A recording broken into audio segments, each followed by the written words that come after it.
Good morning, this is Shelby Law with the Great Basin Fire Potential Briefing for Sunday, May 31st, 2020.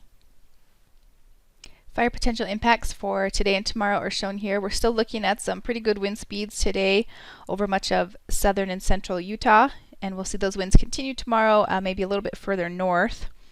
Heat is still in place over much of Utah, and that expands further north into southeast Idaho tomorrow as well. And then last, we're expecting to see some isolated, generally dry thunderstorms right along the Sierra front, and then also in over the higher elevations of eastern Utah today, with some isolated thunderstorms lingering there in far western Nevada on Monday. Precipitation and lightning for the past 24 hours is shown here. We did have some spotty precipitation across Utah, western Wyoming, and even portions of Idaho. Most of these precip amounts were fairly light. We did see quite a bit of lightning associated with those thunderstorms as well, and we did get some fire starts out of that lightning. Current fire activity is shown on this map, and we have seen quite a significant increase in new initial attack over the past 24 hours, due mainly to the increased lightning activity over much of Idaho and Utah, and combining that with some of the strong winds we saw yesterday. We do have a couple of fires that have gotten quite large. This one here along the Utah-Nevada border is over 8,000 acres. This one in northern Utah is over 1,500 acres, and this one, Boise, over 2,000 acres. So we're seeing some fire spread as those fine fuels have begun to cure out. So precipitation for the past 7 and 30 days is shown here, really just continuing to see dry conditions over far western Nevada and southern Nevada and southern Utah for that continuing dry trend over the past month or so. But we did see a little bit of precip in some of those areas yesterday, which doesn't show up on this map. Current ERC values are shown here with pretty much all the stations increasing area-wide under the warm and dry conditions. And we do have some higher values, especially over southern and eastern Utah, where those hot, dry conditions have persisted for some time. If we look closely at some of those areas where we've seen those larger fires yesterday, we can see the ERCs have seen a very rapid increase over the past week or so, with those values sitting near the historical records for the time of year. Still not setting any kind of overall record, but very high for the time of year. This morning's satellite imagery is showing a very broad area of low pressure off the west coast.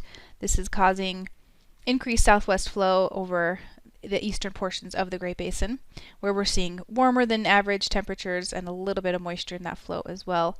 Further west over western Nevada, temperatures aren't quite as hot, and the relative humidity is not quite as low either.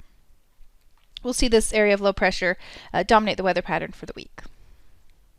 For this afternoon, still expecting to see that increased southwest flow out ahead of that low pressure system off the California coast. We have issued high risk for portions of the central Great Basin and then southern and southeast Utah. A closer look at the winds shows where we're expecting the strongest winds there in southwest Utah and eastern Nevada, where gusts are up to 35 to 40 miles an hour in those darker pinks, with minimum relative humidity is quite low in those same areas as well, down into the low teens. More of the same is expected for tomorrow. We'll see some of those wind speeds increase a little bit further north into northern Utah and diminish just a bit across the far southern tip of the Great Basin. And we'll see some of those warmer temperatures expand further north as those southerly winds increase up there. So here we can see the bullseye of the stronger wind speeds moves a little bit further north, and we'll also see winds pick up there in western Wyoming and the mountains of east central Idaho. And continued low relative humidities there over western Utah, much of Utah and southeast Nevada. Higher values across western Nevada and up into Idaho. On Tuesday, the wind speeds die down quite a bit as this area of low pressure cuts off. And we will see some lingering moisture in place, but don't expect to see much in the way of thunderstorm coverage or increased winds. So generally light winds across much of the region except there over the east central Idaho mountains and western Wyoming. And we'll see the area, those minimum relative humidities decreasing there across northern Nevada and temperatures will warm up area-wide on Tuesday and into Wednesday. So 3-day precipitation accumulations shown here, really just showing a little bit of precip over the higher elevations of eastern Utah, and possibly some a thunderstorm or two there along the Sierra front, and a little bit of precip there in the central Idaho mountains. So more of the same expected on Wednesday with warm temperatures area-wide and continued light winds. On Thursday, we'll see a little bit of moisture move into the central Idaho mountains, continued generally warm and dry conditions across Utah and Nevada. On Friday,